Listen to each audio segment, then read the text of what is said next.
அதுக்கு பிறகு ஆண்டனியை பேச விட்டானுங்க. ஏன்னா ஆண்டனி வந்து சீசரின் நெருங்கிய நண்பன். ஆண்டனி எதை பேசினாலும் ஆண்டனியை முடித்திருப்பார்கள் மக்கள்.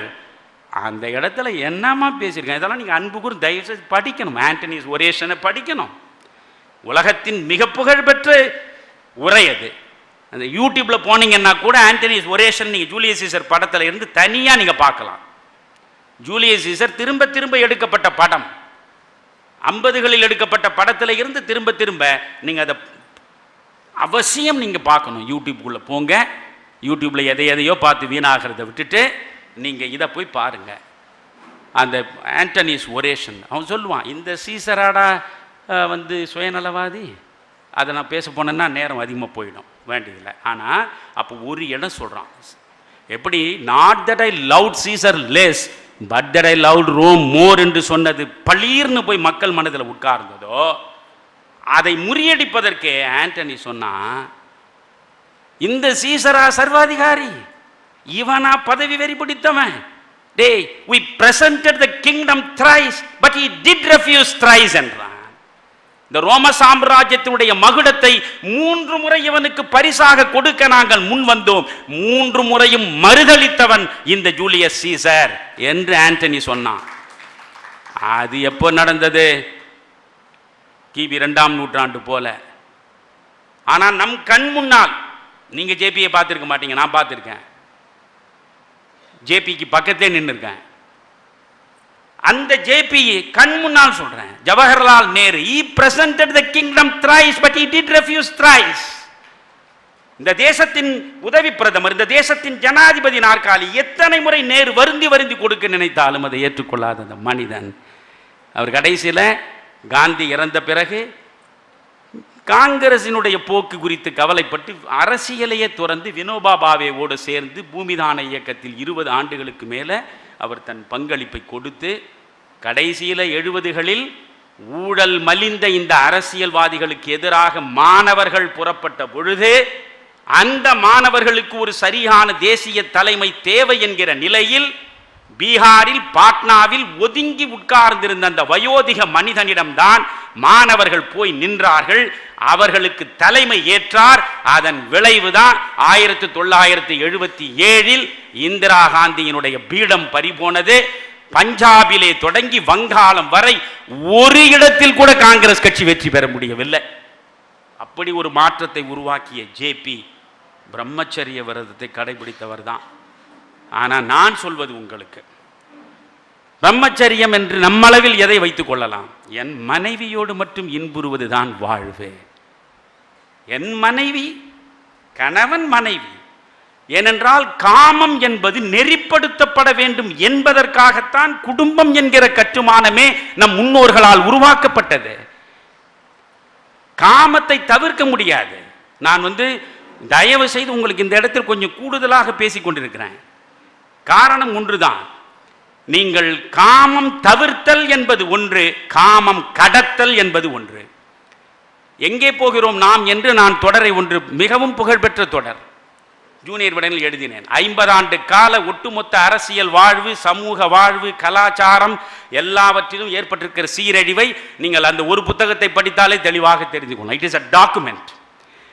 அதில் ஒரு இடத்துல காமம் என்ற ஒரு தலைப்பு போட்டு எழுதியிருந்தேன். இன்றைக்கும் உயிர் வாழக்கூடிய மிகப்பெரிய ஆய்வாளர் பேசும் மணி, அவரை போன்ற ஆய்வாளர்கள்லாம் நீங்கள் காண முடியாது. அந்த காமம் என்ற தலைப்பில் நான் ஜூனியர்கள் எழுதியிருந்த அடுத்த கணமே காலையில் எனக்கு தொலைபேசியில் தொடர்பு கொண்டு, மணியன், இப்படி ஒன்று காமம் குறித்து சிந்திப்பதும் காமம் குறித்து 4 வார்த்தை எழுதுவதுமே கூச்சத்திற்குரியது என்று நினைத்தவன் நான். அவர் ஒரு பழுத்த காந்தியவாதி. ஆனால் இந்த காமம் குறித்து இவ்வளவு அற்புதமான ஒரு விளக்கத்தை நீங்கள் கொடுத்திருக்கிறீர்களே, அதனால் தான் நான் உங்களுக்கு பாராட்ட வேண்டும் என்று தொலைபேசி தொடர்பு கொண்டேன். அதில் படித்து பாருங்க. காமம் என்பது தவிர்த்தல் என்பது ஒன்று, கடத்தல் என்பது ஒன்று.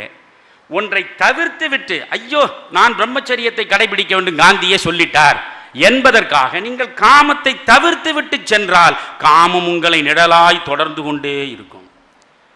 எதை நீங்கள் தவிர்க்க நினைக்கிறீர்களோ அது உங்களை பின்பற்றி கொண்டே தான் தொடர்ந்து துரத்தும். ஆனால் அந்த காமத்தை தவிர்த்தலை விட காமத்தை கடத்தல் என்பதுதான் முக்கியம். கடத்தல் என்றால் என்ன? இந்த இடத்தை நான் கடக்கிறேன் என்றால் என்ன அர்த்தம்? இந்த இடத்தில் நடந்துதானே இந்த இடத்தை நான் கடக்கணும். அப்போ காமத்தை அனுபவித்து காமத்திலிருந்து கடந்து செல்வது, அதுதான் நாம் ஆள வேண்டிய பிரம்மச்சரியம்.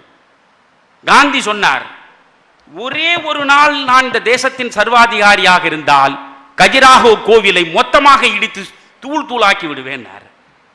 அவருக்கு கோபம் என்ன? அந்த கஜுராஹோ கோயில் அதன் வெளிப்பிரகாரம் முழுவதுமே ஒரு ஆணும் பெண்ணும் சேர்ந்து இருக்கக்கூடிய உடல் சார்ந்த உறவுகளை சிற்பங்களாக வைத்திருக்கிறான். இவ்வளவு கேவலமாக கொச்சையாக வெளிப்படையாக இருக்கிறதே, இதை உடை தெரிய வேண்டும் என்று காந்தி சொன்னார். ஆனால் அதற்கு ஓஷோ ஒரு அழகான விளக்கம் கொடுத்திரு. நான் படித்து வியந்து போனேன். நீங்கள் கஜுராஹோ கோயிலை சென்று பார்த்து காந்தியத்தை மறுவாசிப்பு செய்யுங்கள் என்கிறார். நீங்க கஜுராஹோ கோயிலுக்கு போனால் வெளிப்பிரகாரம் முழுவதும் இந்த உடல் இன்பம் சார்ந்த சேர்க்கை உறவுகளின் அடிப்படையில் சிற்பங்கள் இருக்கும். அவற்றை பார்த்து விட்டு நீங்கள் கோயிலுக்குள்ளே போனால் ஒன்றுமே இருக்காது. அங்க ஒரு விக்கிரகம் கூட இருக்காது, எதுவுமே இருக்காது.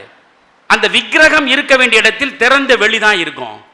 அதன் மூலம் என்ன சொல்லப்படுகிறது என்றால், இதை முதலில் பாராமல் நீ போகாதே, பார், அனுபவி, அனுபவித்து கடந்து நீ உள்ளே சென்று விட்டால் முழுமையான ஞானத்தை நீ பெற்று விடுவாய், காமத்தை தானாகவே நீ துறந்து விடுவாய். எனவே அனுபவித்து அந்த இடத்தை கடப்பது என்பதுதான் முக்கியம்.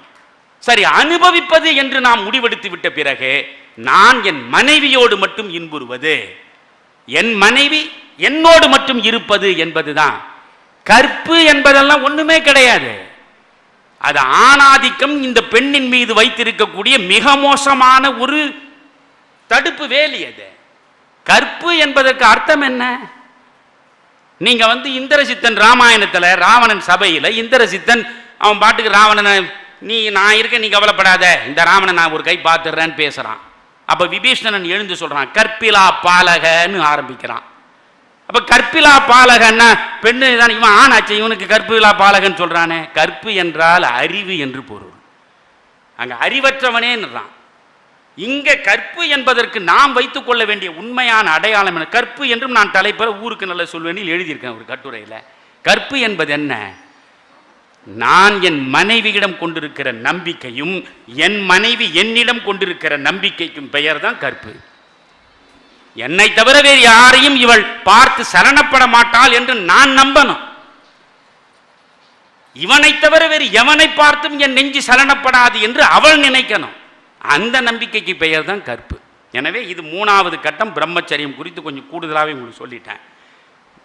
3. 4வது சத்தியம், அஹிம்சை, பிரம்மச்சரியம். 4வது திருடாமை. இதென்ன நம்மால முடியாதா? இன்னொருவன் பொருளை திருடாமல் வாழ்வது என்பது முடியாதா? முடியும். திருடாமை. அடுத்தது அஞ்சாமை. எந்த தவறுகளுக்கும் பயந்து, எந்த ஆட்சியாளருடைய தீமைகளுக்கும் அஞ்சி ஒடுங்கி விடாமல் எதிர்த்து நிற்கிற போர்க்குணம் கொண்டு வாழ்வது அஞ்சாமை. அதற்கு அடுத்து, அது கொஞ்சம் கஷ்டம் உங்களுக்கு, நான் அதுக்கான இடங்களில் உங்களுக்கான சலுகையை தரேன். பிரம்மச்சரியம் என்கிற பொழுது முற்றாக அந்த உறவற்று இருப்பது என்கிற இடத்திலிருந்து விடுபட்டு தன் மனைவியோடு மட்டும் வாழுகிற அந்த பிரம்மச்சரியம், அது ஒரு சலுகை. அடுத்து இந்த இடத்தில் உடைமையின்மை என்று பேசுகிறார். 11 மகாவிரதங்கள் உடைமையின்மை. நான் என் கல்லூரியில் போய் படித்தேன். என்னுடைய பெற்றோருக்கு நிறைய செல்வங்கள் இருந்தது. எல்லா செல்வங்களும் எங்களை படிக்க வைத்ததில், எனக்கு உடன் பிறந்த 3 பெண் பிள்ளைகளுக்கு திருமணம் செய்து வைப்பதில் என்னுடைய தந்தை எல்லாவற்றையும் முடித்தார். இன்றைக்கு அத்தனையும் இருந்தால் கோடி கோடியாக இருக்கும். ஆனால் ஒரு நாள் கூட நான் பணம் குறித்து சிந்தித்ததும் கிடையாது, சொத்து குறித்து யோசித்ததும் கிடையாது. இதற்கு ஒரே காரணம், மாநில கல்லூரியில் நான் சென்று சேர்ந்ததுமே மகாத்மா காந்தியின் சத்திய சோதனையை தான் முதல்ல படிக்க தொடங்கினேன். 48 ஆண்டுகளாக படித்து கொண்டே இருக்கிறேன். நேற்று கோவையில் இருந்து மேங்களூர் மெயிலில் இங்கே வர இரவு 10 மணிக்கு சேர்கிற இடைப்பட்ட 6.5 மணி நேரமும் காந்தியம் படித்து கொண்டு தான் வந்தேன். படித்து கொண்டே இருக்க இருக்க காந்தியம் விரிவடைந்து கொண்டே இருக்கும். அது ஒரு புதிர் மாதிரி தான் தோன்றும். விடை அவ்வளவு எளிதாக கிடைக்காது. ஆனால் திரும்ப திரும்ப வாசிக்கணும்.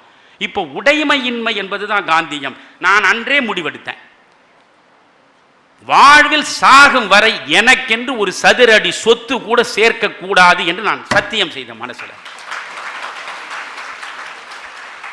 இப்பொழுதும் என்னுடைய அறிவு பிறருக்கு பயன்பட வேண்டும்.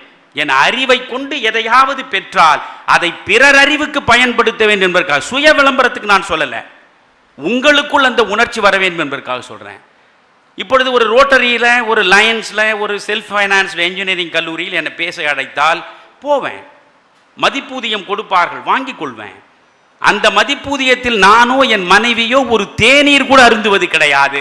முழுக்க முழுக்க அந்த மதிப்பூதியத்தை வைத்துக் கொண்டுதான் நலிவுற்ற, ஒடுக்கப்பட்ட, தாழ்த்தப்பட்ட பிள்ளைகளில் 12 பேர் உயர்கல்வியை இன்றைக்கு பெற்றுக் கொண்டிருக்கிறார். சென்னை பல்கலைக்கழகத்தில் PhD படிக்கிறார். எனவே அது முழுக்க அவர்களுக்கு போய் சேருகிறது. காரணம் இந்த உடைமையின்மை. ஏன்னா காந்தி சொல்றார், உடைமை அற்றவன் உள்ளத்தில் தான் உண்மையான அன்பு பிறக்கும் என்று அவர் சொல்றார். எப்ப நீங்க உடைமை சேர சேர சேர அந்த உடைமையின் மீது பற்று வரும். எனவே உடைமை அற்றவனாக இருக்கிற பொழுது பற்றற்றவராக நீங்கள் இருப்பீங்க. சத்தியம், அகிம்சை, பிரம்மச்சரியம், திருடாமை, அஞ்சாமை, அடுத்து உடைமையின்மை, அதற்கு அடுத்து உடல் உழைப்பு. உழைப்பு இல்லாமல் உணவே உண்ணக்கூடாது. சபர்மதி ஆசிரமத்தில் நீங்க யோசிச்சு பார்க்கணும். சபர்மதி ஆசிரமத்திலும் சரி, பிறகு இருந்த சேவாகிரமத்திலும் சரி, காந்தியை சந்திப்பதற்கு எப்பேற்பட்ட கொம்பனாக இருந்தாலும், எந்த பெரிய தேச தலைவராக இருந்தாலும் அவரை சந்திக்க சென்றால் ஒரு வேலை செய்து விட்டு வர வேண்டும் என்பார். குறிப்பாக என்ன வேலை தெரியுமா? கக்கூசை கழுவி விட்டு வர வேண்டும். அப்ப அந்த கக்கூசை போய் அவன் கழிப்பறையை கழுவுகிற பொழுதே அவனுடைய உயர் ஜாதி என்கிற அந்த ஆணவம் அங்கேயே அழியும். பெரும் பணக்காரன் என்கிற அந்த ஆணவம் அங்கேயே தகர்ந்து போகும். பேரறிவாளன், பெரிய கல்வியாளன் என்றவனுக்குள்ளே இருக்கக்கூடிய ஆணவத்தின் ஆணி வேறு அறுபட்டு போகும். அதனால் வேண்டுமென்றே அவர் செய்தார். கழிப்பறையை சுத்தம் செய்து விட்டு வா என்றார். காந்தி தொடங்கினதே என்ன தெரியுமா உங்களுக்கு? 1901 அவர் தென்னாப்பிரிக்காவில் போராடி கொண்டிருக்கிற பொழுது இடையில் இங்கே வருகிறார். கல்கத்தா காங்கிரஸ் மாநாடு நடக்கிறது. காங்கிரஸ் மாநாட்டில் இவரும் பங்கேற்பதற்கு வந்து பார்க்கிறார். எந்த இடத்தில் பார்த்தாலும் குப்பையும் கூலங்களும் அசிங்கங்களுமாக இருக்கிறது. கூடிய மக்கள் அத்தனை பேரும் இரவு நேரத்தில் திறந்த வெளிகளில் மலம் கழித்திருக்கிறார்கள். அதை எவனும் சுத்தப்படுத்தவில்லை. யாரும் அது குறித்து கவலைப்படவில்லை. காந்தி நேரே சென்றார். அங்கே இருக்கிற அந்த மாநாட்டு அலுவலகத்திடம் போய் ஒரு துடைப்பம் எனக்கு வேண்டும் என்று கேட்டார். எதற்கு என்றால், ஒரு தயவு செய்து ஒரு துடைப்பம் கொடுங்கள் என்றார். ஒரு துடைப்பத்தை வாங்கி முதலில் அவர் காங்கிரஸில் இந்தியாவில் வந்து செய்த சேவையே கழிப்பறையை சுத்தப்படுத்தியும் அங்கே இருக்கிற எல்லா மலங்களையும் அப்புறப்படுத்தியதுதான் அவர் செய்த முதல் வேலை. சோ காந்தியம் என்பது பேசுவதல்ல. நீங்க ரொமைன் ரோலன் மிகப்பெரிய பிரெஞ்சு அறிஞன், நீங்க பேசணும்னா இதெல்லாம் நேரம் போதாது. ரொமைன் ரோலன் மாதிரி ஒரு அறிஞனை எல்லாம் அவ்வளவு எளிதாக பார்க்க முடியும். யாரையும் பாராட்டி விட மாட்டான். டால்ஸ்டாயோடு உறவு கொண்டிருந்த பேரறிஞன் ரொமைன் ரோலன். பிரான்சில் இன்றைக்கும் நீங்க ரொமைன் ரோலன் என்றால் அவ்வளவு. நீங்க பிரான்ஸுக்கு போங்க. பிரான்ஸ்ல விக்டர் யூகோ, லே மிசரபிள்ஸ், தமிழோட ஏழைப்படும் பாடும் படம்லாம் வந்திருக்கு. அந்த விக்டர் யூகோ என்கிற பெரிய எழுத்தாளன், படைப்பாளி, அவனை தெரியாதவனே பிரான்ஸ்ல இருக்க மாட்டான் எந்த பையனும். ரஷ்யாவுக்கு போங்க, புஷ்கினை அறியாத ஒரு சின்ன இளைஞனை கூட நீங்க, பையனை கூட பார்க்க முடியாது. ஆனா இங்க பாரதியார்ல 10 பாட்டு தெரியாதவனை எங்க வேணா பார்க்கலாம் நீங்க. நமக்கு யாரை பற்றியும் கவலை கிடையாது. ஆனால் அங்க படைப்பாளிகளுக்கு அவ்வளவு முக்கியத்துவம். இந்த ரொமைன் ரோலன் காந்தியை பத்தி எழுதியிருக்கான், நீங்க அவசியம் படிக்கணும். ஒரு வரியில சொல்றான், காந்தி சிலுவை சுமக்காத இயேசு என்கிறான். நீங்க வெறுமனே இந்தியாவில் இருக்கிறவன் காந்தியை பாராட்டியது இல்லை. காந்தியை எந்தெந்த வெள்ளைக்காரன் பாராட்டி இருக்கிறான் என்பதை நீங்க பார்க்கணும்னா, அந்நியர்கள் பார்வையில் காந்தி என்ற ஒரு புத்தகமே இருக்கு. தமிழில், நீங்க இந்தியில் மற்ற மொழிகளில் எழுதப்பட்டதை விட காந்தியின் மிகச்சிறந்த வரலாறு ஆங்கிலத்தில் தான் எழுதப்பட்டிருக்கு. காந்தி படமே அட்டன்பரோ என்ற வெள்ளைக்காரன் எடுத்ததுதான் அற்புதமாக அமைந்தது. அவன் ஆய்வு செய்து படம் எடுத்தான். ஒரு படத்தை, ஒரு சரித்திர நாயகனை பற்றி ஒரு படம் எடுப்பதென்றால் கடுமையாக ஆய்வு செய்து படம் எடுத்தான். இப்போ நம்ம ஊரில் நீங்கள் பார்த்தீங்கன்னா தமிழ்நாட்டில் வீரபாண்டிய கட்டபொம்மன் ஒரு படம் வந்தது இல்லையா? சிவாஜி கணேசன் நடிச்சிருப்பார். அவர் சிறப்பான நடிப்பு, படம் எல்லாம் சரி. ஆனால் வீரபாண்டிய கட்டபொம்மன் படத்துக்கும் வரலாற்றுக்கும் சம்பந்தமே இருக்காது. கட்டபொம்மன்னா யாரு? அவன் ஒரு பாளையக்காரன். பாளையக்காரன்னா யாரு? அந்த திருநெல்வேலி மாவட்டம் பக்கத்தில் ஒரு 50-100 கிராமங்களை அவன் கையில் வைத்திருந்தான். ஆனால் அவன் ஒரு அரண்மனையிலேருந்து முதல்ல பொதுமக்கள் குறைகளை சொல்லுவாங்க, இவர் கேட்பார். அதுதான் கட்டபொம்மனில் காட்சியாக காட்டுவான். ஜெய்ப்பூர் மாளிகை, ஜெய்ப்பூர் அரண்மனையில் அது படம் எடுத்திருக்கான். ஒரு பிரம்மாண்டமான அரண்மனையின் மேலே நின்று கொண்டு கட்டபொம்மன் பேசுகிறாரு. அது எங்கேயாவது பொருத்தமானதா? அது அவன் ஒரு பாளையக்காரன், அவனுக்கு ஏது அவ்வளோ பெரிய அரண்மனை? சரி, அது போகட்டும். கட்டபொம்மனுக்கு தம்பி யாருன்னா ஊமைத்துறை. அவன் பேரே ஊமைத்துறை. ஏன் அவனுக்கு ஊமைத்துறைன்னு பேருன்னா அவனுக்கு பேச வராது. ஆனால் கட்டபொம்மன் படம் பார்த்தீங்கன்னா ஊமைத்துறை வசனமாக பொழிவான். அவன் பாட்டுக்கு தூய தமிழில் அள்ளி விடுவான். அப்போ ஒரு படம் எடுக்கிற பொழுது அதை ஆய்வு செய்து 100 விழுக்காடு நேர்மையாக தர வேண்டும் என்பதெல்லாம் நமக்கு கிடையாது. நாம காந்தி படமே எடுத்தோம்னா காந்தி கஸ்தூரிபா இளமை காலத்தில் எப்படி இருந்தாங்க அதை தான் இவன் எடுப்பான்.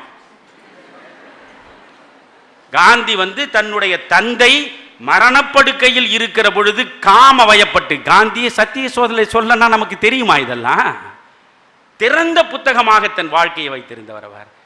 என் தந்தை மரணப்படுக்கையில் இருக்கிற பொழுது ஒரு காமத்தின் பிடியில் சிக்கிய மிருகமாக அவருக்கு சேவையாற்றி கொண்டிருக்கிற இடத்திலும் என் சிற்றப்பனை வைத்துவிட்டு நான் சென்று என் மனைவியோடு சேர்ந்து இருந்தேனே, அதை இப்பொழுது நினைக்கிற பொழுதும் நான் அவமானப்படுகிறேன் என்று சொல்கிறார். ஆனால் இவன் படம் எடுத்தானா இதை தான் எடுப்பான், காந்தியை பற்றி எடுக்க மாட்டான். நம்ம பார்வை, நம்முடைய நோக்கம், நம்முடைய அணுகுமுறை எல்லாமே குறுகிவிட்டது. சரி, போகட்டும்.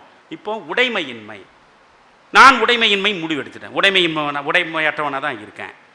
இப்போ உங்களை பொறுத்தவரை நீங்கள் உடைமையற்றவர்களாக இருக்கணும் நான் சொல்லலை. ஒரு வீடு, நீங்கள் வாழ்வதற்கு ஒரு வீடு. இப்போது நபிகளார் ஒரு இடத்துல அழகாக சொல்கிறார், ஒரு மனிதனுக்கு இப்போ நீங்கள் 2 பெட்டு 3 பெட்டு அப்பார்ட்மெண்ட்ஸ்லாம் இருக்குல்ல. இப்போ நபிகளார் சொல்கிறத பாருங்கள். நீ சொத்து சேர்க்கணுமா? சரி. உனக்கென்று ஒரு வீடு வேண்டுமா? சரி. ஒரு வீடு, அதில் ஒரு படுக்கை அறை இருக்கலாம். சரி, ஒரு படுக்கை அறை எனக்கும் என் மனைவிக்கும் போதவில்லை என்று சொல்கிறாயா? 2 படுக்கை அறை இருக்கலாம். நபிகளார் சொன்னது. ஏன் 2 படுக்கை அறை இருக்கலாம்னா, ஒரு படுக்கை அறை உனக்கும், 2வது படுக்கை அறை உன் மனைவிக்கும். சரி, 2 போதாது, 3 வேணும்னு சொல்றியா? சரி, 3வது படுக்கை அறையும் இருக்கலாம். ஏன்? ஒரு படுக்கை அறை உனக்கு, 2வது படுக்கை அறை உன் மனைவிக்கு, 3வது படுக்கை அறை வரக்கூடிய விருந்தினர்களுக்கு.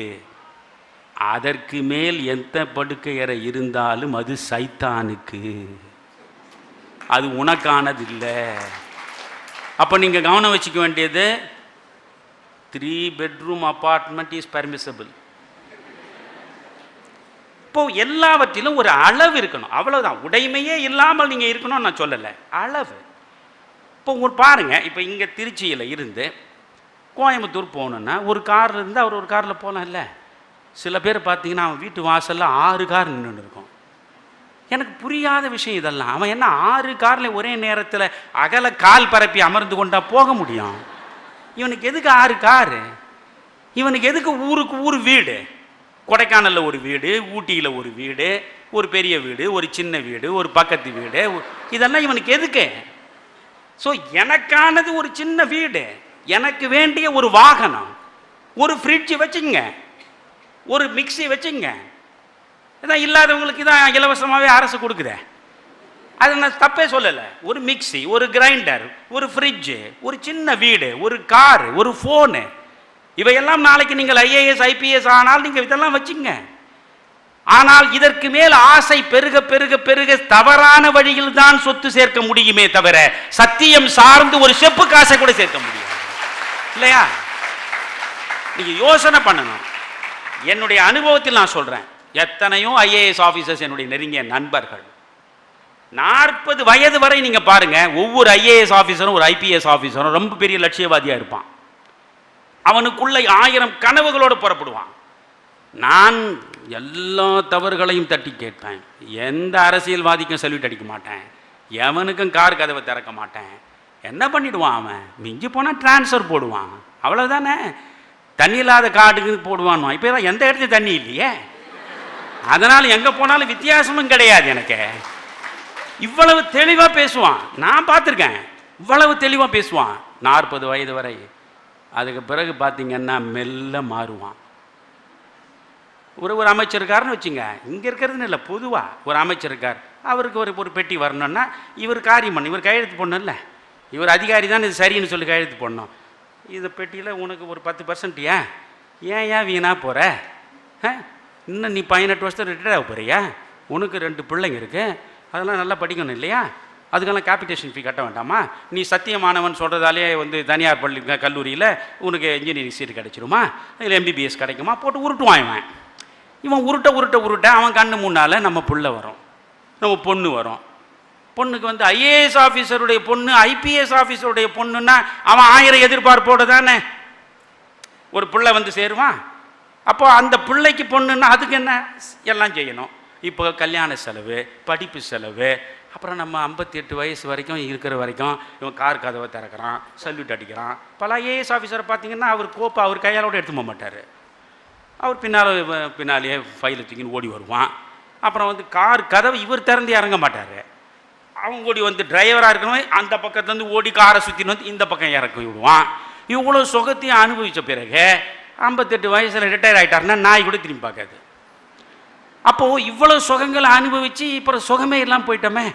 இப்போ இருக்கிற நேரத்தில் சம்பாதிச்சா இதே சுகங்கள் கடைசி வரைக்கும் இருக்குமே. இப்படியெல்லாம் மென்டலி கரப்ட் ஆகிறான். கொஞ்சம் கொஞ்சமாக அவன் லட்சியங்களை இழக்கிறான் இல்லையா, கொஞ்சம் கொஞ்சமாக அவனுக்குள்ள ஊழல் சேருகிறது, மனோபாவம் மாறுகிறது.